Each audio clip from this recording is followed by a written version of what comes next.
The snowstorm hit without warning, the kind that didn't fall so much as detonate across the mountainside, horizontal sheets of white that swallowed landmarks whole and turned the narrow valley road into something invisible, something that no longer existed. The forward field hospital had been carved into the base of a ridgeline 3 days before the weather turned, its 3 canvas structures staked into frozen ground and lashed against a geography that seemed personally hostile to human occupation. Inside the largest tent, wounded soldiers lay on cots arranged so close together that the medics had to turn sideways to pass between them, and the portable heaters hummed and stuttered at the edge of their operating range, pushing warmth into spaces the cold reclaimed almost immediately.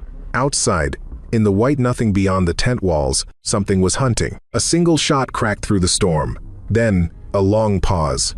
Then another, when the third round punched through the canvas roof and vaporized the overhead surgical lamp in a shower of sparks and hot glass. Every person in that tent dropped to the floor without thinking. Soldiers who had been lying wounded rolled off their cots. The 2 medics threw themselves against the equipment table.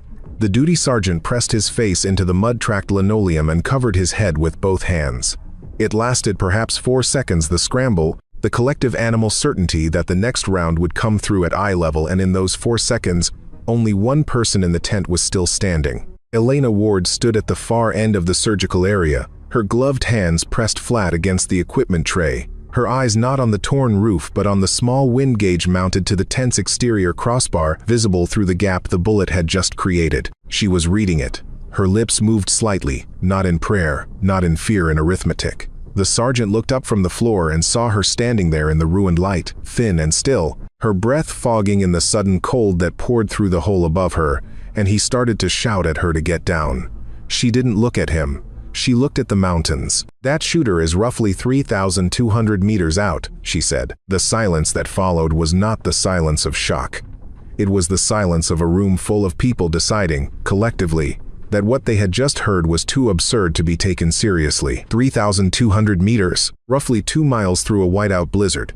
Someone laughed, a short, involuntary sound that the sergeant immediately covered with a cough. One of the junior medics pressed his lips together to hold back a smile. The duty sergeant himself just stared at her from the floor. "Miss Ward," he said carefully, "the way a person speaks to someone they suspect might be having a very bad episode, maybe you should sit down." Elena Ward looked at him for one moment. Then she walked to the far wall of the tent, gripped the canvas cover of the equipment locker, and pulled it aside. Behind it, racked in foam and locked in transport black, was a Barrett M82 semi-automatic, 50 caliber rifle that weighed nearly 15 kilograms and had not been touched since the unit's designated marksman was evacuated 3 days prior with a cracked collarbone.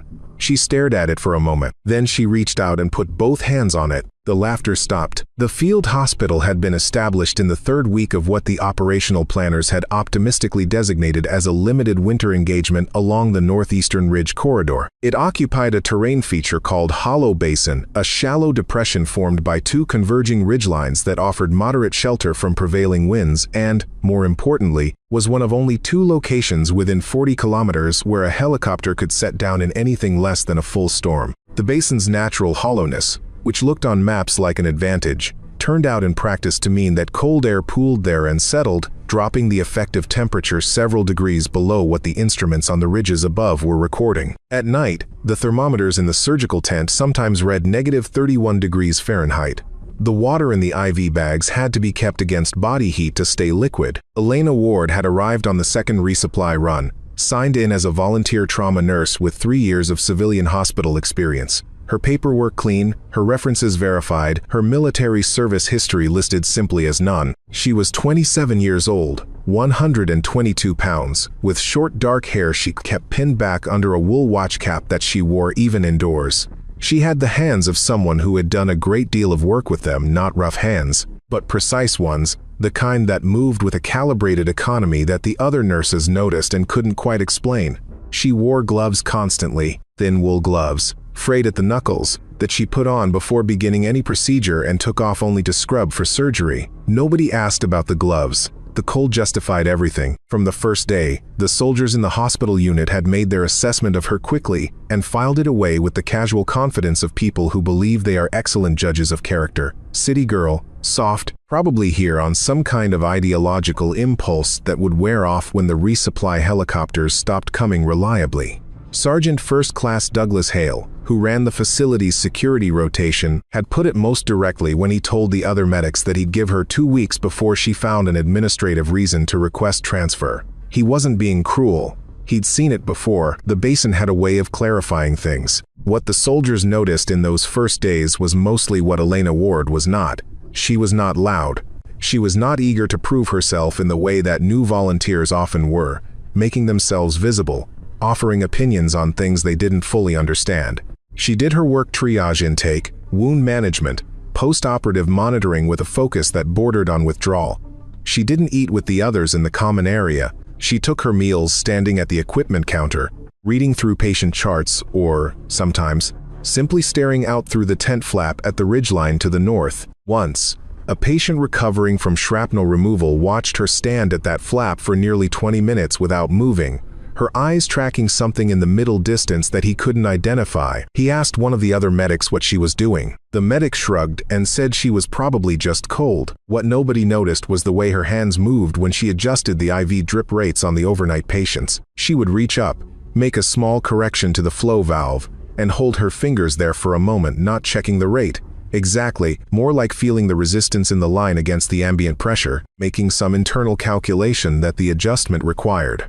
Dr. Raymond Shull, the unit's senior physician, a 61-year-old man who had practiced medicine in conflict zones for 20 years and had seen most of what human beings were capable of doing to each other, noticed it on the 4th day. He watched her do it twice before he understood what he was seeing. She was adjusting for air pressure changes, the subtle shifts in altitude pressure that came with the weather fronts affected infusion rates by fractions of a percent, and she was correcting for them by feel, without instruments, the way a person corrects for something they have done 10,000 times in conditions where instruments were not available. He waited until the overnight shift was quiet before he approached her. She was at the counter, charting. He stood beside her and said, without preamble, "Where did you serve?" She didn't look up from the chart. "I haven't served," she said. "I'm a civilian." "Your pressure corrections are automatic," he said. "Nobody does that without field experience at altitude. Not civilians." She wrote a final note in the chart, closed it, and looked at him directly. Her eyes were gray and very steady, the kind of eyes that had at some point decided that showing uncertainty was not worth the cost. "I've worked in some difficult environments," she said. "High country. The adjustments become habit." He held her gaze for a moment, then nodded once, the way a man nods when he recognizes a boundary and decides to respect it. He didn't ask again, but he watched her differently after that. The sniper problem began on a Tuesday, in the middle of a resupply convoy's approach run. The convoy, 2 armored medical vehicles and 1 supply truck, had been moving along the basin access road in near-zero visibility, using a route that changed daily specifically to avoid predictable patterns. The storm that day had been severe enough that the convoy commander had argued for postponement, and had been overruled. When the first vehicle was hit, it happened so quickly and at such range that the remaining 2 vehicles had not even had time to halt before the second round came in. The shooter was operating from somewhere in the North Ridgeline, and the range was, by initial field estimate, somewhere between 1,800 and 2,200 meters. Extraordinary under good conditions, impossible under these, and yet the evidence of it was lying in the road in the form of a disabled vehicle and 2 soldiers who were now incoming for the surgical tent. The attack changed the atmosphere at Hollow Basin in the way that a single hidden predator changes the behavior of every other animal in a territory. It was not that the danger was new. Everyone at the forward position understood that they were in a contested operational zone, and that casualty risk was ambient and constant. What changed was the quality of the danger. A sniper at that range, in those conditions, represented something outside the normal calculus of what you could see coming and respond to. You couldn't hear the shot until after the round had already arrived.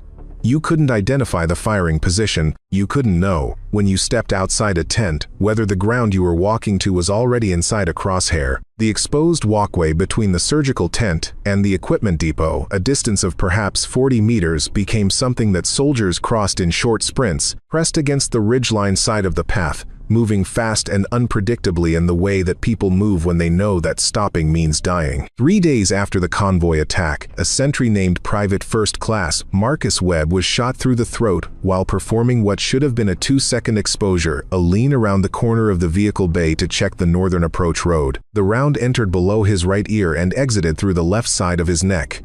missing both the carotid artery and the spine by margins that the surgical team measured in millimeters. He survived. He was the fourth casualty from sniper fire in 72 hours, and by the time Elena was finishing the repair work on his neck, the mood inside the tent had shifted from frightened to something quieter and colder, the kind of fear that has been lived with long enough to stop producing adrenaline and begun producing something more like despair. The unit's 2 designated marksmen had attempted counter-sniper operations on successive nights and had come back without a confirmed target, without even a confirmed position fix. The sniper, whoever this was, whatever this person's training and history, was operating with a discipline and a patience that fell outside the range of what most shooters, even skilled ones, were capable of sustaining. There was no waste, no ranging shot that gave away position, no second round to the same target that would confirm angle. The shots came when conditions allowed them and stopped before any pattern could be established, which meant that the shooting itself was the least of what this person could do. The most dangerous thing was the waiting. It was during the debrief from the second counter-sniper failure that Elena spoke.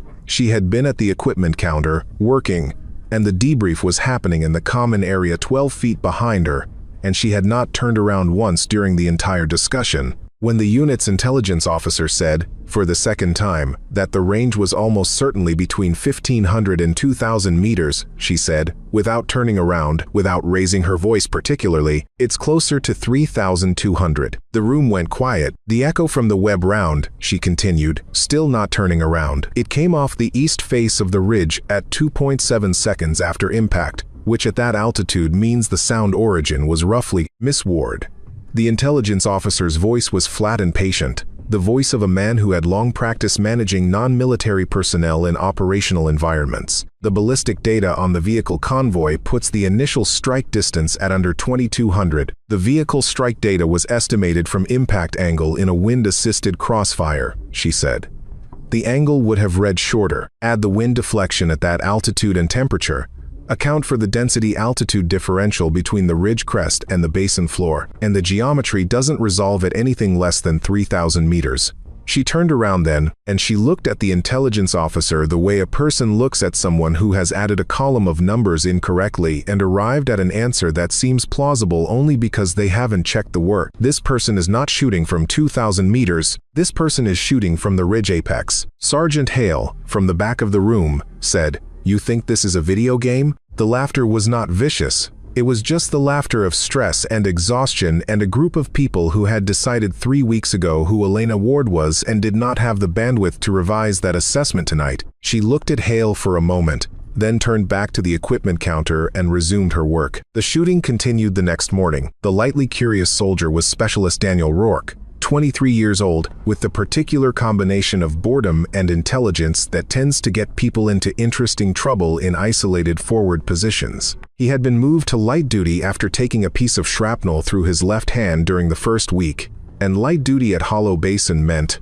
functionally, that he spent a great deal of time in the equipment and records area doing tasks that did not require full grip strength. This is how he came to have access to the personnel filing system. This is how he found the restricted flag on Elena Ward's service record. He would say, later, that he had not been snooping specifically, he had been organizing. The file had come up in a routine cross-reference query, and the restricted designation had caught his attention in the way that restricted things always catch the attention of someone with nothing else to do. The flag itself told him nothing beyond the fact that access required a clearance level 2 grades above his own. But the restriction code was not a medical privacy code, which was the kind of restriction you expected on a civilian contract worker's file.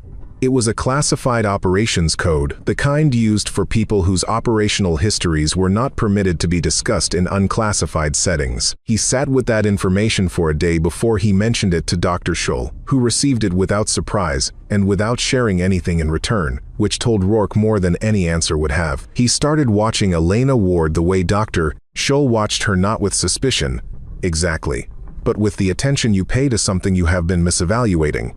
He noticed the gloves. He noticed the way she stood when she was outside, her weight slightly forward, her head never fully still, always making small incremental adjustments the way a person adjusts who has spent years in positions where being wrong about what was around them was final. He noticed that when the shooting started and everyone else flinched or dropped, Elena's first movement was always her eyes. She looked toward the sound before she moved away from it. What Daniel Rourke did not know, could not have assembled from anything available to him at Hollow Basin was the specific shape of Elena Ward's history. He could not have known that 8 years before this snowstorm, in a different cold, a different ridge, she had been one of 12 candidates selected for an experimental long-range marksmanship program that the Army had run for exactly one cycle before classifying the results and quietly dismantling the project. He could not have known that of those 12 candidates, only one had completed the full qualification protocol. He could not have known about the confirmed engagement at 3,247 meters, conducted under modified ballistic conditions in a wind environment that the program's own technical staff had rated as unsuitable for the attempt. He could not have known what she had been called in the internal communications that were generated after that shot, the designation that a board communications officer had included in a report, almost as a joke, and that had propagated up through the classification layers until it appeared, stripped of context, as a unit nickname, Ghost of Winter Ridge. He could not have known any of that. What he could know, what was available to anyone watching her closely enough, was the way she stood in front of the Barrett case the morning after Marcus Webb's surgery, before anyone else was awake, with her gloved hands resting on the case lid and her eyes closed, and the particular quality of stillness that surrounded her in that moment. It was not the stillness of someone afraid of a thing. It was the stillness of someone deciding whether to permit themselves to remember it. The enemy's fourth shooting sequence began at 11:40 on a Thursday night, during the worst sustained wind event the basin had seen since the hospital was established. The power system, a generator bank rated for conditions significantly less severe than what it was currently experiencing, had been failing in 20-minute cycles since 6 in the evening, cycling down and restarting with less reliability each time. When it went down for the 5th time at 11:50 and did not come back up, the surgical tent dropped immediately into a cold so complete it felt intentional. The backup chemical lights clicked on along the ceiling, casting everything in a flat green that drained color from every surface and made the patients in their cots look like something from the wrong kind of dream. 3 rounds came through the east wall in rapid succession, spaced approximately 8 seconds apart. Dr. Raymond Shull was killed by the second round. He had been at the surgical table performing a wound debridement under one of the chemical lights, and the round took him in the upper chest and moved him 2 steps backward before he sat down heavily against the equipment rack and did not get up. Elena was to his left, preparing suture materials, and she was close enough to him that the impact reached her as a physical sensation before she had consciously registered the sound of the shot. She caught him as he slid, both hands under his arms, and held him there for a moment while the third round came through the opposite wall and blew the remaining overhead light into fragments that fell around them like something ceremonial. In the chaos that followed the shouting, the patients rolling from their cots, the medics screaming for flashlights, the sergeant calling for accountability, Elena set Dr. Shull down gently, stood up, and did something that seemed to the people who witnessed it, later, in recollection, both completely ordinary and completely impossible. She walked to the land ball, pushed through the flap into the blizzard outside, and stood in the open for approximately 15 seconds. She stood there with the snow going sideways around her, and her face turned toward the north ridge, and then she came back inside, and her expression was the expression of someone who has finished a calculation and does not like the answer. Outside, in the area between the vehicle bay and the equipment depot, a civilian, a woman who had been brought in 3 days prior with her 8-year-old daughter after their village in the valley below was shelled, had gone outside for reasons nobody afterward could clearly establish. The child, separated from her mother in the evacuation confusion, was in the open ground between the 2 structures, 40 meters of exposure, and the sentry who spends this could not go to her because the angle from the north ridge made that ground visible, and the sniper had just demonstrated willingness to shoot anything that moved in it. Elena looked at the child through the tent gap. She looked at the snow direction. She looked at the angle from the access door to the nearest covered position along the vehicle bay wall. She looked at these things the way a person looks at them when they have already done the geometry and are simply verifying what the geometry has told them. "If we don't stop the shooter," she said to no one in particular, in the same quiet voice she used for everything, "that child is not the last person who dies tonight." The Barrett M82 had been in the equipment locker because its designated user was gone and because nobody else in the unit was certified on it, and because it weighed, with optics and loaded magazine, nearly 33 pounds, and because the practical effective range under these conditions, in the informed consensus of everyone present, nowhere near what the situation required. The unit's surviving designated marksman, A staff sergeant named Carl Pittman had already made one attempt from the vehicle bay roof at a suspected firing position and had not taken the shot, reporting that the wind variance at that elevation made the ballistic solution impossible to confirm. He was right. It was impossible. From where he was positioned, with what he knew, Elena opened the locker. She lifted the Barrett from its foam cradle with both hands, balanced it against her hip, and set it on the equipment table with a sound that came entirely from the weight of the thing settling. In the green light, with the snow still coming through the holes in the tent wall, she began her inspection with the methodical speed of someone who has performed the same sequence so many times it has stopped being a decision and become simply something that hands do. Magazine, chamber, gas system. The tactical scope mounted to the rail, she looked at it for a moment, then removed it entirely and set it aside. "What are you doing?" Sergeant Pittman said. "The thermal differential between the glass and the ambient air has been building condensation on the interior element for the past 6 hours, she said. "At these temperatures, the refraction drift is approximately 4 minutes of angle by now. I need the iron sights. The iron sights are rated to—" "I know what they're rated to," she said. Sergeant Hale, who had been watching from the doorway, said, "You're not seriously going—" Elena unzipped the top of her jacket. Beneath it, pinned to the inner layer in the way that military personnel pin items they don't want seen but can't bring themselves to remove, was a unit badge, small, black, stamped with a designation that Hale, who had 22 years of service, recognized in the part of his brain that files things and retrieves them without warning. His mouth closed. He stared at the badge. He stared at her hands on the rifle. One of the junior soldiers, who did not recognize the badge, said what someone always says in these moments: "She can't even carry that thing." The tent was very quiet after that. The roof of the surgical tent structure was not designed as an elevated firing position. It was aluminum framing with a canvas over foam composite surface, sloped at 15 degrees to shed snow load, with a total clear area at the apex of approximately 3 meters by 4 meters. It was also, given the terrain geometry of Hollow Basin, the only position within the perimeter that offered a direct line of sight to the North Ridge apex. Every other elevated point was blocked by the ridgeline's own curvature, or by the vehicle bay superstructure, or by the angle of the access road embankment. Elena knew this because she had identified it on her 3rd day at the basin, before anyone started shooting. The way you identify things when identifying them has been a survival behavior for long enough that it stops being deliberate and becomes atmospheric, like breathing. She went up through the equipment bay access hatch with the Barrett slung across her back, wearing 2 additional insulation layers and a face covering, and the snow hit her at the ridge of the roof with the kind of force that makes forward movement into an argument. The temperature at the apex was somewhere below -35 degrees Fahrenheit, and the wind was coming across at 42 miles per hour with variance gusts to 58. She moved to the apex on hands and knees, pushing the rifle ahead of her. And when she reached the position she had calculated from inside, she went flat against the roof surface and was nearly invisible dark shape against white in a moving white environment at the apex of a structure that the shooter on the ridge above had no particular reason to be targeting. Private Rourke had followed her up. He was on the roof behind her, pressed low, his face fully covered, and he watched her settle into the position with the peculiar focused grace of someone doing something that their entire nervous system was built for, even after years of refusing to do it. She ran the wind. Not with instruments. There were no instruments functional at this temperature, but with her eyes, tracking the snow movement at 4 distinct depth planes in the middle distance, watching how the gusts layered against each other in the gap between the 2 ridge faces. The shot would travel across 3 different wind corridors at different altitudes. Each corridor had a different speed and direction. Each correction she made for one corridor would need to be partially uncorrected for the next.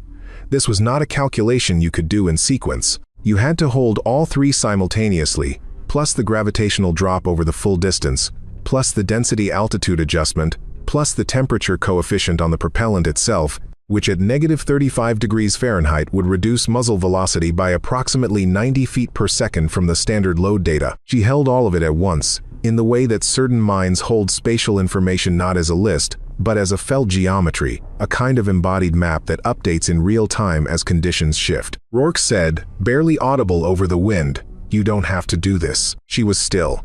The rifle was still. The snow moved around both of them like something with intent. "There are shots," she said, "that you can only finish yourself." He understood, from the way she said it, that she was not talking only about this one. What neither of them could know, and what would not become clear until later, was that on the North Ridge apex, at a distance that was later surveyed and recorded as 3,247 meters, a man was lying in snow that he had been lying in for 11 hours. He had positioned himself the previous night, while the storm was still building, and he had been patient in the way that only certain people can be patient, not the patience of someone waiting for something to happen, but the patience of someone who has been in the waiting for so long that the waiting itself has become the condition of existence. He was perhaps 50 years old. He had been fighting in these mountains, for one side or another or no side at all, for long enough that the specific affiliation had blurred at the edges into something that was mostly just the mountains themselves, and the cold, and the work. His notebook found later, frozen solid, thawed by a field intelligence officer over the heater in the command vehicle, contained very little operational data. It contained distances, wind measurements, barometric readings taken 4 times daily, and on the second to last page, in handwriting that had become progressively smaller and more cramped as the cold deepened, a single entry that the intelligence officer read twice before he understood what he was reading. "If the ghost is still alive," it read, "she will know where I am. I have been making myself findable. I don't know if I'm doing it as a challenge or a request." Elena found him in the iron sight at 2 minutes and 40 seconds after she had gone flat. She did not know, lying there on the roof with the wind coming through everything and her breath ice on the metal of the rear sight, that the man she was looking for had been, in some operational sense, looking for her. She knew only the geometry. The geometry had a solution, and the solution required her to make 3 simultaneous corrections that could not be inputted into any ballistic computer, because no ballistic computer made for this rifle was rated for this distance. In these conditions, with an improvised firing position on a structure that was itself shifting micrometrically under accumulated snow load, she held the corrections in her body the way you hold a posture, not as thought but as physical state, and she let her respiration slow to the level where the movement of breathing becomes small enough to disappear inside the natural oscillation of the human body's resting tremor, and she waited for the wind to give her the 2-second window that her internal model told her was coming, a brief, partial alignment of the 3 corridors that would reduce the required lead correction to something achievable. Rourke, behind her, could see nothing in the direction she was pointing. There was nothing to see. There was white and wind, and the dark mass of the ridge, face, and more white, and somewhere inside all of that, invisible and impossible, was what she was waiting for. The Barrett firing in still air is a sound that nearby listeners often describe as physically painful, a concussive crack that arrives in the chest before it arrives in the ears, 90 grams of expanding gas pressure finding the short path through your sternum. On a rooftop in a blizzard, with the wind taking the sound in 6 directions at once, it was something different. A compression, a violence, a fact. The roof moved under the muzzle blast. Rourke had his head down and still felt it as a physical impact, a pressure wave that moved through the insulation of his clothing and arrived at his skin as something between a sound and a touch. The round took 4.3 seconds to cover the distance to the ridge apex. This is a long time for a bullet. It is long enough for the wind to have done something different from what it did when the shot was fired. It is long enough for the entire geometric solution to have become theoretical, a bet placed on the behavior of air that was, by definition, not entirely predictable. In competition shooting, this is understood and accepted. In the situation, Elena was in one round, one position, one window before the shooter below found her profile. It was something that could not be accepted or not accepted. It simply was. The explosion on the ridge apex was visible even through the storm. A small, bright, orange event, brief, and then gone, replaced by the white nothing of the blizzard. It was not the round itself that caused it. A .50 caliber round, however precisely placed, does not explode. What the round had struck, with the precision that 4.3 seconds of ballistic calculus and 11 years of suppressed skill could produce, was the heating element of the portable thermal masking device that the man on the ridge had been using to manage his thermal signature. The element's fuel cell detonated on impact. It was, as Elena would say nothing about for a long time afterward, a lucky secondary. The basin was quiet. Then, from below, Sergeant Hale's voice came up through the access hatch. "Miss Ward, are you? The south-facing patients need their infusion rates rechecked," she said. "The pressure's been dropping since the storm peaked." She handed the Barrett down through the hatch to Rourke, and then she climbed down herself, back into the cold green light and the smell of blood and antiseptic and canvas, and she went back to work. The intelligence team reached the ridge apex at daybreak, after the storm had dropped enough to permit movement, and what they found there was documented with the clinical thoroughness of people who have processed enough difficult information that the documentation itself becomes the way of managing it. The man on the ridge had been operating alone. His equipment was military issue but carried no active insignia. The insignia had been removed at some point, not recently. The residue marks old and faded, suggesting that the removal had happened long enough ago that the decision to make it had become part of the baseline, not an event. He was not carrying communications equipment. He had no emergency beacon, no extraction protocol, no supply chain that the intelligence team could identify. He had, as near as they could determine, been on this ridge for something between 9 and 14 days, sustained by what he had carried in and by a discipline of resource management that required a specific kind of mental architecture to maintain. His name, confirmed later through forensic processing against international military registers, had been Grant Mercer, a former long-range engagement specialist who had trained under a NATO exchange program and had been listed as missing from his original unit during a cascade of operational breakdowns 2.5 years prior. The investigation that followed was thorough and produced no clean answers. He had not defected so much as detached, gradually, from the institutional frameworks that give a soldier's actions meaning, and then from the institutional frameworks themselves, until what remained was only the skill set and the mountains and the cold. In his notebook, alongside the distances and the wind tables and the cryptic final entry about the ghost, the intelligence officer found photographs. 2 of them were of a woman and 2 children, in front of a house that appeared to be in a temperate region,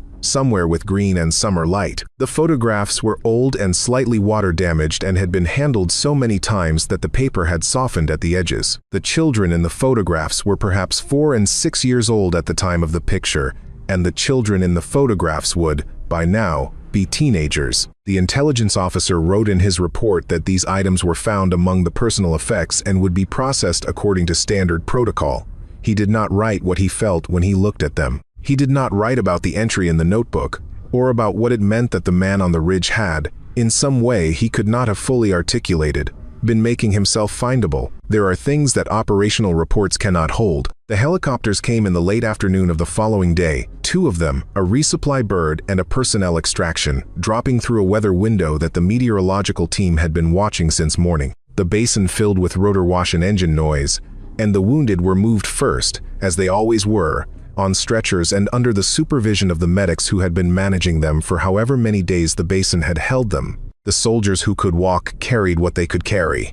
The equipment that could be moved was moved. Sergeant Hale found Elena at the equipment counter, where she had been every time anyone needed to find her, charting. He stood next to her for a moment without speaking, which was something he had not done before, and then he said, "The bird has room." "I know," she said. "First extraction," he said. "Medical personnel are priority." She closed the chart and looked at him.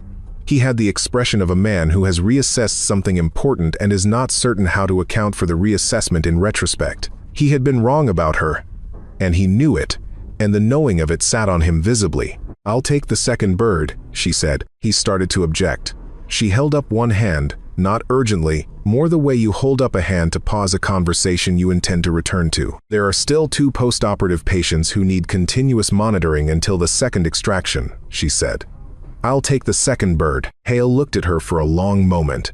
Then he nodded once, the particular nod of a man who understands that he is in the presence of a decision that has already been made. Private Daniel Rourke was on the first helicopter. He sat against the bulkhead with his wrapped hand in his lap, watching the basin floor drop away as the rotors bit into the thin mountain air, and through the side window he could see the roof of the surgical tent where she had lain for those 4.3 seconds. From this altitude, it looked very small against the scale of the ridges above it. He watched it until the cloud cover took it. When the second helicopter lifted off, 2 hours later, the basin was empty.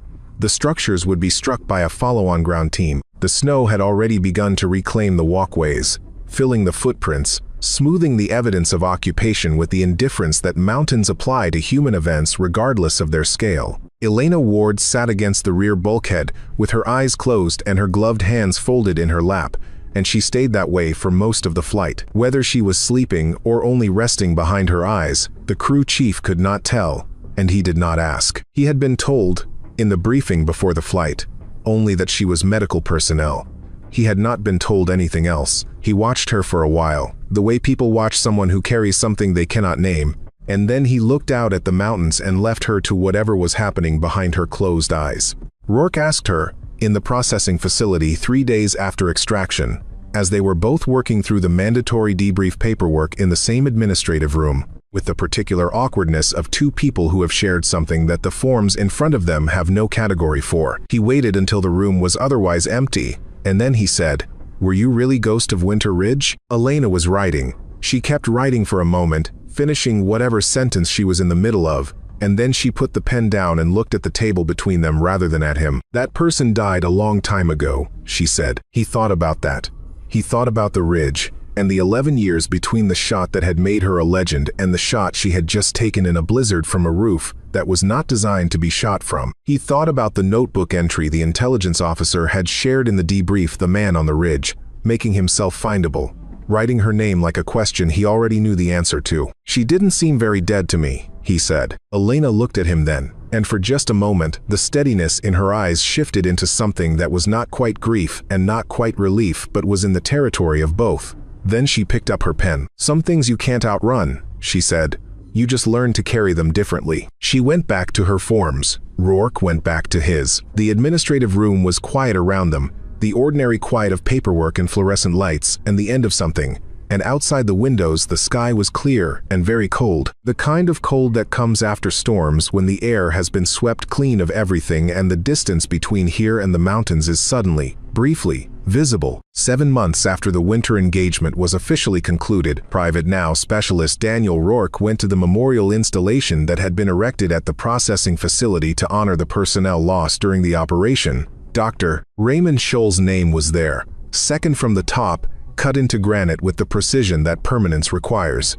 Rourke stood in front of it for a long time, hat in hand, the way you stand in front of something that changed you and that you are still in the process of understanding. A journalist from a veterans publication had written a piece, in the months following the engagement, about the long-range engagement that had ended the sniper threat at Hollow Basin. The piece was careful and rigorously sourced, because the journalist was good at her job, and what she had found in the public record was precisely nothing.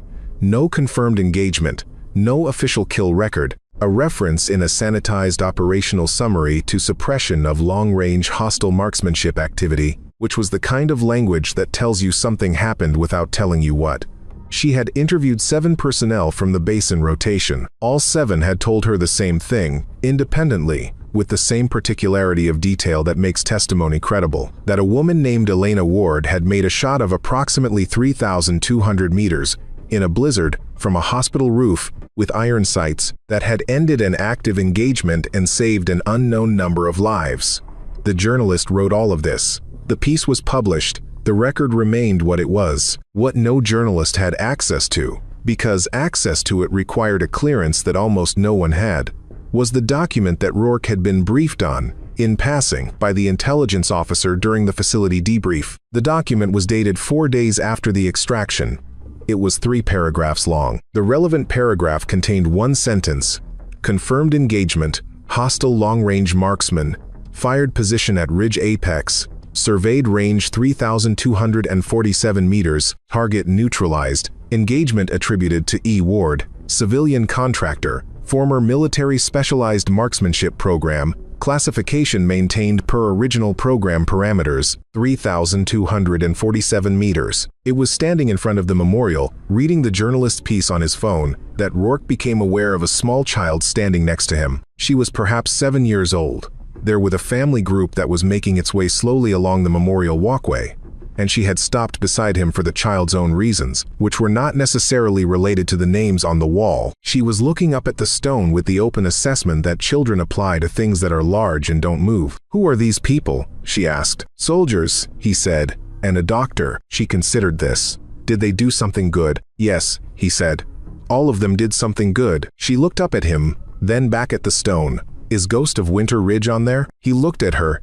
He had not mentioned that name. He had not thought about the logistics of how she might know it later. He would realize that the journalist's piece had used the designation and had spread in the way things spread, into the ambient cultural awareness that surrounds any story with this particular shape. He looked out past the memorial wall, to where the mountains were visible above the tree line, white and enormous and indifferent, the specific mountains or their cousins or their kind, the ones that were there before anyone named them anything. "No," he said. "She's not on there." The child waited, with the patience children have when they sense a sentence is not finished. "She's still out there somewhere," he said. "I think she's still working." He meant it as something simple and true, a small mercy against the shape of the story. Whether it was factually accurate, whether Elena Ward was, at that moment, in another cold place doing the quiet work that nobody would fully see until it was over, he didn't know. The file was sealed. The record was what the record was, what he knew, standing there in the November, cold with the mountains above him and the name of his doctor cut into stone and the child asking her honest child's questions, was what he had seen on the roof of the surgical tent in the blizzard, what he had felt when the Barrett fired, what it had meant to watch someone finish a sentence they had left incomplete for 11 years. He put his hat back on. "She saved all of us," he said. "Every single one." The child looked at the mountains for another moment, doing whatever children do with information that is too large for their current frame and so gets filed in the place where important things wait to be understood later. Then her family called her name, and she went. And Rourke stood alone in front of the wall in the cold, and the mountains above him held whatever they held, as they had always held it, as they would go on holding it long after everyone who had been in that basin was gone. The record would say what the record said. The distance was 3,247 meters. Nobody living would ever beat it. Some of them, the ones who had been there, understood why.